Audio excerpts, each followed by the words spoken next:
Boa noite, meus irmãos. É uma alegria muito grande estar falando novamente com esta amada igreja, a pedido do pastor Fábio, nessa quarta-feira, no culto de oração dos irmãos. Eu quero agradecer ao pastor Fábio e à igreja o privilégio de participar com os irmãos desse culto de oração. Ao mesmo tempo, eu quero agradecer o apoio que os irmãos têm nos dado na obra missionária.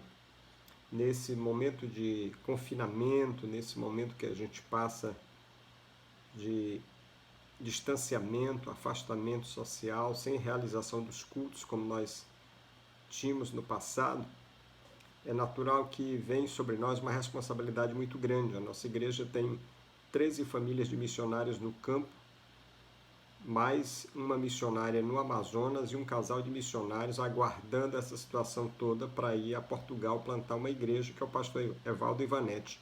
Então são 15 famílias que dependem da gente financeiramente. E a ajuda dos irmãos tem sido preciosa demais.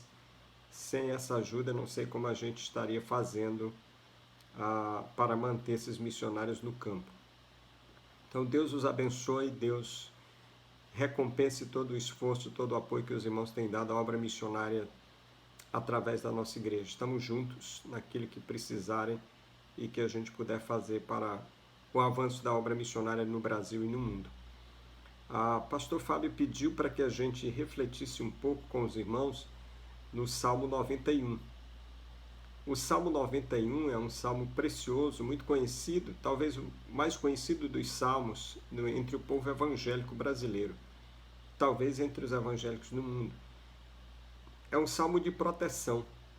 A sua mensagem é um socorro para os crentes em tempos de sofrimento, de perseguição, em tempos de medo. É um salmo com uma mensagem muito propícia para esse tempo que nós estamos passando. Infelizmente, ao longo dos anos, muitos irmãos em Cristo Jesus têm usado o Salmo 91 como uma espécie de amuleto. São irmãos que abrem a sua Bíblia no Salmo 91 e deixam lá em cima da mesa, na sala, ou acham que repetindo o Salmo 91 durante o dia, o seu dia vai ser abençoado. Então, transformaram a mensagem do Salmo num amuleto. E a gente precisa entender que na vida cristã, nada é amuleto. A Bíblia não é amuleto. Se abrir a Bíblia na sua casa e deixar aberta, não vai fazer muita diferença.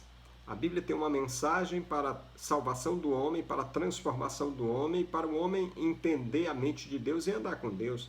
A Bíblia é a palavra de Deus viva, não é para ser amuleto, para ser guardada ou colocada em posição em algum lugar para trazer algum benefício. Isso não funciona, isso não é cristianismo. Isso a mesma mensagem, a mesma verdade se aplica ao Salmo 91. A nossa vida com Deus precisa ser vida de relacionamento com Ele, vida de crescimento, de santidade a cada dia, não de ritualismo. Isso é religiosidade. A gente achar que vai para a igreja ou faz isso e aquilo e vai agradar a Deus, isso é religiosidade. E o cristianismo não é isso. O cristianismo é vida com Deus. Então eu queria convidar os irmãos a lermos juntos o Salmo 91 e então refletirmos um pouquinho sobre essa mensagem de Deus para os nossos dias. Diz a palavra de Deus assim, Salmo 91, aquele que habita no esconderijo do Altíssimo, à sombra do Todo-Poderoso descansará. Direi do Senhor, Ele é o meu refúgio e a minha fortaleza, o meu Deus em quem confio. Porque Ele te livra do laço do passarinheiro, da peste perniciosa. Ele te cobre com as suas penas e debaixo das suas asas encontra refúgio. A sua verdade é escudo e broquel. Não temerás o terror da noite, nem a seta que voa de dia, nem a peste que anda na escuridão, nem a mortandade que assola o meio-dia. 1000 poderão cair ao teu lado e 10.000 à tua direita, mas tu não serás atingido. Somente com os teus olhos contemplarás e verás a recompensa dos ímpios. Porquanto fizeste do Senhor teu refúgio e do Altíssimo a tua habitação. Nenhum mal te sucederá, nem praga alguma chegará à tua tenda, porque aos seus anjos dará ordem a teu respeito para te guardarem todos os teus caminhos. Eles te sustentarão nas suas mãos para que não tropeces em alguma pedra. Pisarás o leão e a áspide, calcarás aos pés o filho do leão e a serpente. pois que tanto me amou, eu o livrarei. Pô-lo-ei num alto retiro, porque ele conhece o meu nome. Quando ele me invoca, eu lhe responderei. Estarei com ele na angústia, livrá-lo-ei e o honrarei. Com longura de dias, fartá-lo-ei e lhe mostrarei a minha salvação. Perceba que este salmo tem promessas fabulosas para todos nós. São mensagens tão fabulosas que dizem que o missionário Stanley Jones, pregador inglês, missionário na Índia, dizia a respeito da mensagem deste salmo: este salmo é bom demais para ser verdade. Eu gostaria de convidá-lo a refletir comigo na mensagem desse salmo, nós dividindo ela em 3 partes para melhor compreensão nossa. A primeira parte, eu queria que você atentasse para a proteção oferecida por Deus a cada um de nós. Logo no verso 1 diz: aquele que habita no esconderijo do Altíssimo. Então a primeira proteção traz uma figura, e a figura é o esconderijo. Não qualquer esconderijo, é o esconderijo do Altíssimo. O que é esconderijo? Esconderijo é local de proteção, local de refúgio do inimigo. O esconderijo é o local onde a gente procura abrigo na hora da tempestade. Refúgio, retiro. Como retiro, o esconderijo é aquele lugar onde a gente busca para revitalizar as forças, sejam emocionais ou espirituais. Esconderijo do Altíssimo é também uma referência conforme, Êxodo 25:8. Há uma referência ao tabernáculo, onde a presença de Deus estava diuturnamente. Então o Salmo já começa com essa promessa fabulosa de estarmos no esconderijo do Altíssimo, na morada de Deus, na presença constante de Deus. E a segunda promessa está lá ainda no versículo 1, a sombra do Todo-Poderoso descansará. Nesse nosso Nordeste, quem não valoriza uma sombra? Eu que moro em Teresina, quantas vezes estou numa avenida e o semáforo está lá na frente, quando eu percebo que ele vai ficar vermelho, o que eu faço? Reduzo a velocidade e então eu procuro um abrigo na sombra. A sombra da árvore que está ali perto do canteiro. Quantas vezes você não percebe, mesmo numa parada de ônibus, uma fila de gente à sombra de um poste? A sombra tem esse significado de proteção contra o sol causticante, para evitar danos à pele. Aqui diz que nós temos a proteção à sombra, não do poste, não da árvore, mas à sombra do Todo-Poderoso. Sabe o que significa isso? Literalmente é alguém que é atacado por outro, mas um muito mais forte se põe à frente e deixa o mais fraco atrás. Quando eu era criança, no interior do Piauí, sempre fui muito pequeno, muito magrinho. Então eu sofria muito na mão dos outros. Mas Deus me deu um primo que era muito forte, alto. Então muitas vezes era a sombra do Assuélio, meu primo, que eu me protegia. Pois é, a promessa aqui é a sombra não do primo, não de alguém forte, mas do Todo-Poderoso. E a terceira promessa é: ele te cobre com as suas penas, e debaixo das suas asas encontrarás refúgio. Então eu tenho o abrigo, eu tenho a sombra, e agora eu tenho as asas, que pode se referir ao pássaro, à galinha, que nós conhecemos tanto, que quando o perigo vem, a chuva vem, a galinha o que faz? Ela começa a cacarejar e os pintinhos se aproximam e vão entrando embaixo dela, e ela simplesmente vai estendendo as asas e as penas A tempestade vem, mas todos os filhos estão protegidos. É interessante que Mateus 23, 37, Jesus usa essa figura para falar da proteção de Deus a nós. Ele diz: quantas vezes quis eu reunir os teus filhos como a galinha ajunta os seus pintinhos debaixo das asas. Proteção do Altíssimo e do Todo-Poderoso. No refúgio, na sombra ou embaixo das asas. Perceba que tudo aqui é muito mais do que proteção de alguma situação específica, de algum mal específico. Tudo aqui é proteção de um Deus, do Deus Todo-Poderoso, Criador do céu e da terra. Ele se torna a nossa proteção, o nosso lugar de abrigo, de refrigério, a sombra, as asas que cobrem. Ele se torna a segurança. Qual é a consequência disso? A consequência passa a ser a proteção das situações e das coisas.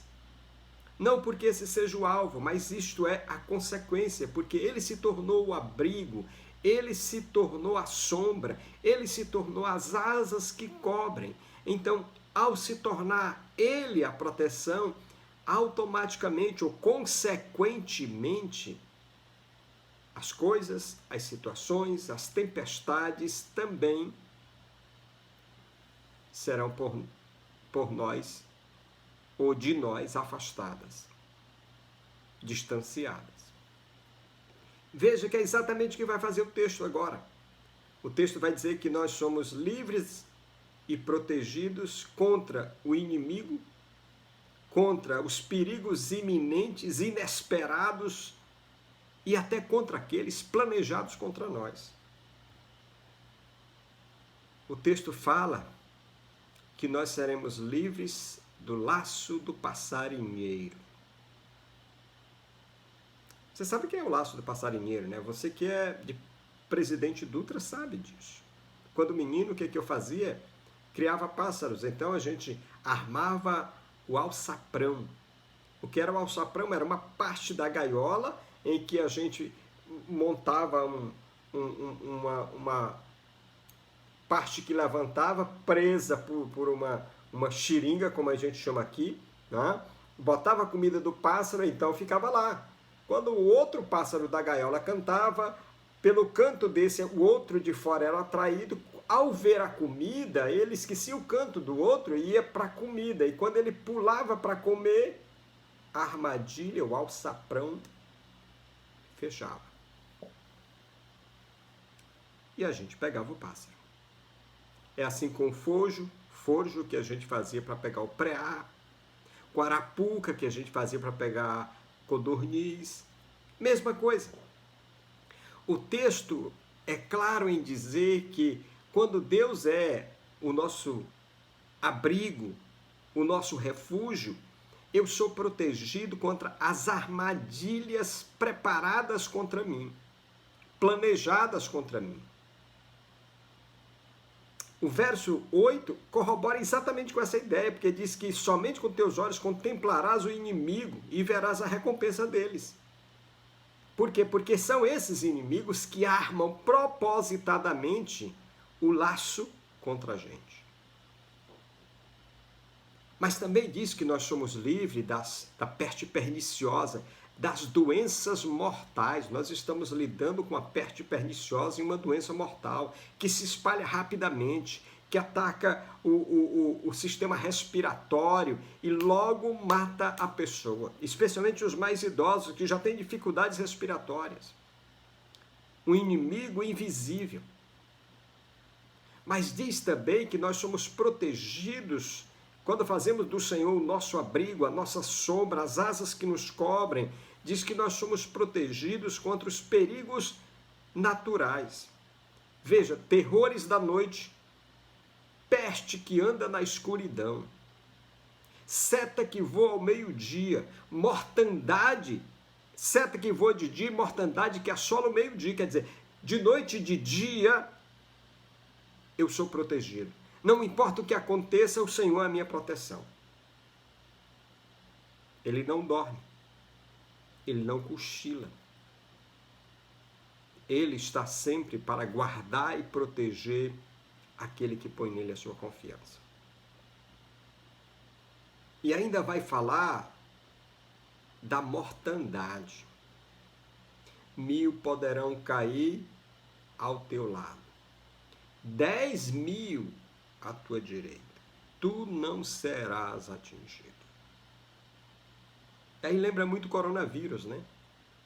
Alguém atingido lá, outro atingido cá. Mas, de fato, a imagem aqui é da guerra, da luta, da batalha. Quando você vê outros caírem do lado, do lado esquerdo e do lado direito, e você ser protegido pelo Senhor. Olha os detalhes das promessas do Senhor nesse salmo, como são maravilhosas. Verso 3, ele te livrará. Verso 4, estarás seguro. Verso 5, não te assustarás. Verso 7, tu não serás atingido. Verso 10, nenhum mal te sucederá, praga nenhuma chegará à tua tenda. Verso 11, que te guarda em todos os teus caminhos. Verso 12, eles te sustentarão nas suas mãos. Verso 14, eu livrarei. Verso 14 ainda, pô-lo-ei a salvo. Verso 15, na sua angústia eu estarei com ele, livrá-lo-ei e o glorificarei. Verso 16, saciá-lo-ei com longevidade. Olha as promessas. Olha como Deus é bondoso conosco. Olha como Ele promete nos guardar, nos proteger, nos livrar, nos sustentar, nos colocar a salvo. Tirar da gente o susto, o medo, não te assustarás, não temerás. Sabe, enquanto alguns ficam apavorados, quando a nossa confiança está no Senhor, a gente olha as situações, mas elas não nos dominam. Elas não têm poder sobre nós, porque o poder que está sobre nós é do nosso Deus. Eu sei que você pode dizer assim, mas pastor, pode ser que essa promessa não se aplique a mim. De repente eu não serei protegido. É verdade, servo de Deus. É verdade. E aí você vai ter a mesma atitude dos amigos Sadraque, Mesaque e Abednego, que quando o rei pergunta se eles iam se dobrar à imagem, e quem era o Deus que poderia livrá-los daquela situação, a resposta deles é muito clara. Nós sabemos que o nosso Deus pode nos livrar. Mas mesmo que Ele não nos livre, nós não vamos nos curvar aos seus deuses e à sua imagem. Essas promessas são para nós. Mas pode ser que em um dado momento ela não se aplique a mim especificamente. Isso não muda a promessa, porque o Deus que a fez, é o Deus que a sustenta. Por exemplo, lembra de Estevão? Pregou o Evangelho. Mostrou aos judeus que eles tinham tirado a vida do Messias. Qual o resultado? Apedrejamento e morte. Deus não poderia protegê-lo? Poderia. Mas Deus não quis protegê-lo das pedras. Mas o Senhor providenciou para recebê-lo no céu. Porque é o único registro que tem no Novo Testamento, na Bíblia, de alguém que ao partir, ao morrer, pede perdão pelos seus algozes e depois diz assim, eis que vejo meu Senhor em pé à direita do Pai.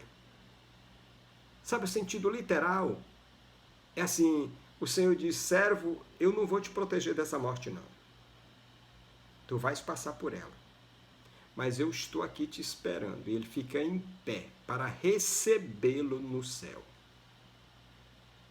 Deus é tão maravilhoso em cuidar do seu povo que no Salmo 91, no verso 11, diz que ele move os seus anjos para cuidar de nós. Aos seus anjos dará ordens a teu respeito para que te guardem. Sabe, Deus tem anjos espalhados nesse mundo para nos guardar. Às vezes eles são anjos mesmo. E outras vezes eles são anjos de servos que Deus transforma e faz de anjo naquela hora. Deixa eu só lhe contar uma historinha para você entender isso, como Deus nos move para nos ajudar. Nós temos uma irmã na nossa igreja, hoje ela frequenta uma igreja no outro bairro, porque ela passou dos 90 anos, vindo para a nossa igreja, muitas vezes caiu no ônibus na vinda, e eu lutei com ela para ficar numa igreja próximo da casa dela. Ela não queria de jeito nenhum, mas eu fui lá, falei com o pastor, disse, pastor, cuide da irmã Uda, porque ela não tem mais condições de ir para a nossa igreja. Inclusive amanhã eu preciso fazer um telefonema para ela, que ela está me esperando para fazer um telefonema para ela. E a irmã Uda passou a frequentar aquela igreja lá perto da casa dela, mas nós nunca nos desligamos dela, porque é uma serva de Deus muito fiel. Foi missionária da nossa igreja, aposentou-se como professora do SEC. E a irmã Uda, um dia, na sua casa, ela mora sozinha, tem uma sobrinha que vai dormir com ela, mas a sobrinha passa o dia no trabalho. E a irmã Uda, um dia, passou mal em casa. Ela caiu. E não tinha ninguém para acudi-la. Ela mora no extremo sul da cidade de Teresina, no bairro chamado Angelim. No centro da cidade, no mesmo dia, no mesmo momento, no centro da cidade, tinha uma outra irmã da nossa igreja, que é a irmã Consolação, uma missionária, voluntária, que vive nos trabalhos de missões no Brasil todo. E a Consolação estava com seu filho, Fernando, no centro de Teresina. E foram estacionar o carro. E na hora de estacionar, uma senhora passou no fundo do carro e o carro bateu na senhora, tocou na senhora e ela caiu ali. Eles pararam o carro preocupado, foram ver se a senhora tinha sido machucada, como é que tinha sido aquilo. E a senhora disse, não, eu estou bem, eu não me machuquei, o carro só encostou em mim, eu caí, mas estou bem. Mas a Consolação ficou tão preocupada que ela disse, não, eu preciso lhe levar em casa. A mulher disse, olha, eu moro muito longe. Ela disse, não tem problema não, eu preciso lhe levar, porque a senhora caiu aqui e eu sou responsável pela senhora. Botaram a senhora no carro e foram. Quando começaram a sair do centro da cidade, a senhora disse, eu moro no Angelim. No Angelim.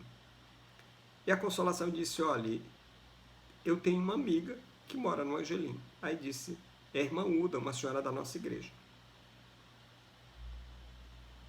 Por incrível que pareça, aquela mulher conhecia a irmã Uda.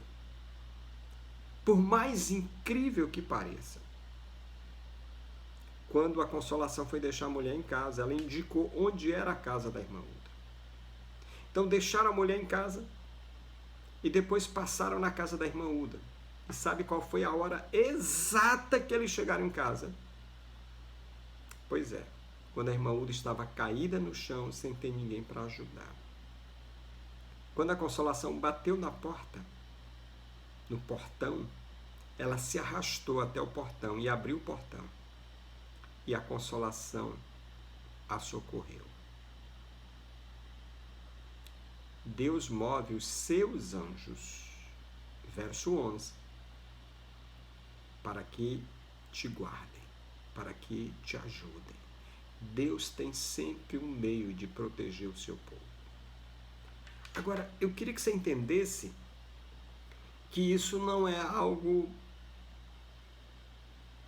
tipo tomada que você pluga e acende a luz.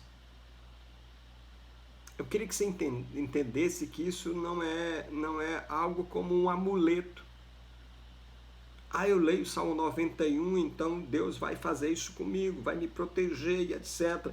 Vou sair de casa, vou ler o Salmo 91 para o coronavírus não me pegar ali na esquina. Não é amuleto, gente.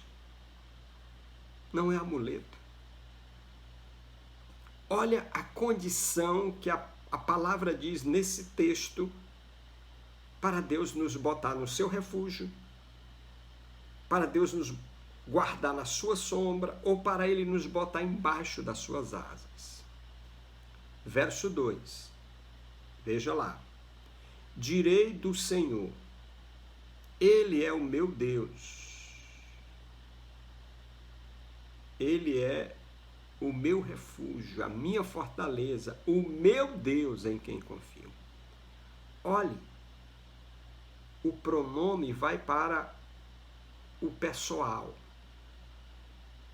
Meu refúgio, minha fortaleza, meu Deus. Então é um relacionamento. Eu fiz de Deus o meu Deus.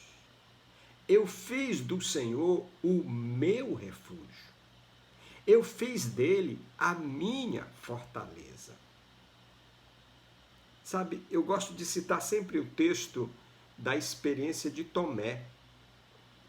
Quando Jesus ressuscitou e apareceu para a igreja, Tomé não estava naquele momento. Depois os discípulos dizem para Tomé, 8 dias depois, Jesus aparece de novo na igreja, a igreja reunida, e agora Tomé está lá.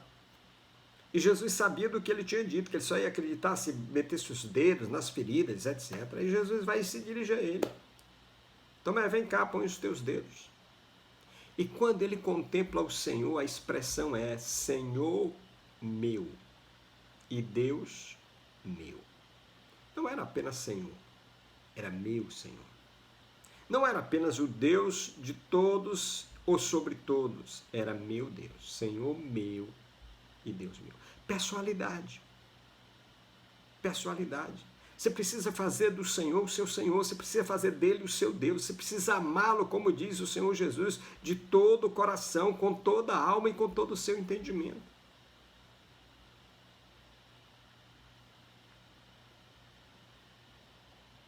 No verso 8,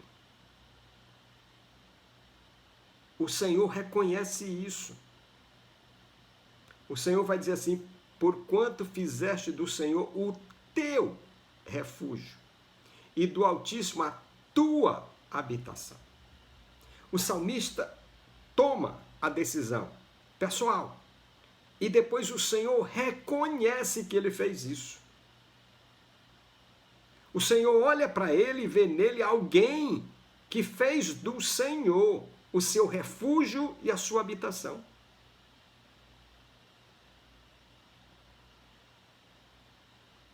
Por isso o salmista vai dizer assim, nele está o meu socorro, nele está a minha confiança. Eu dedico a Deus o meu amor, eu dedico a Deus o meu serviço, eu dedico a Deus o meu ser. Pois que tanto me amou, olha a conclusão do Senhor, pois que tanto me amou, eu o livrarei, pô-lo-ei num alto retiro, porque ele conhece o meu nome. Não só me amou, mas ele conhece o meu nome. Ele conhece. Por isso que as expressões são pessoais, pronomes pessoais. Meu refúgio, minha fortaleza, meu Deus em quem confio. Não use a Bíblia de amuleto, não use o salmo de amuleto, não use a igreja de amuleto, não use o batismo de amuleto, não use a ceia de amuleto. Faça do Senhor o seu Deus, o seu refúgio. Conheça o Deus que você prega, conheça o Deus no qual você diz que crê. Conheça, conheça. Sabe quando Jesus, lá em João 6, começou a pregar um sermão que os discípulos consideraram muito pesado? Porque Jesus dizia que era o pão que desceu do céu, quem comesse dele não teria mais fome e não morreria mais. E os discípulos acharam aquele sermão pesado e o texto vai dizer que muitos dos que creram abandonaram o Senhor. Aí o Senhor se vira para os 12 e diz, e vocês também não querem se retirar? E a resposta de Pedro é uma resposta maravilhosa. Senhor, para quem iremos nós? Só tu tens as palavras de vida eterna e nós temos crido e conhecido que tu és o Cristo de Deus.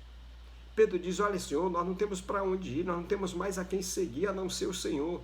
Nós não só cremos, nós temos conhecido. Nós conhecemos que o Senhor é o Filho de Deus.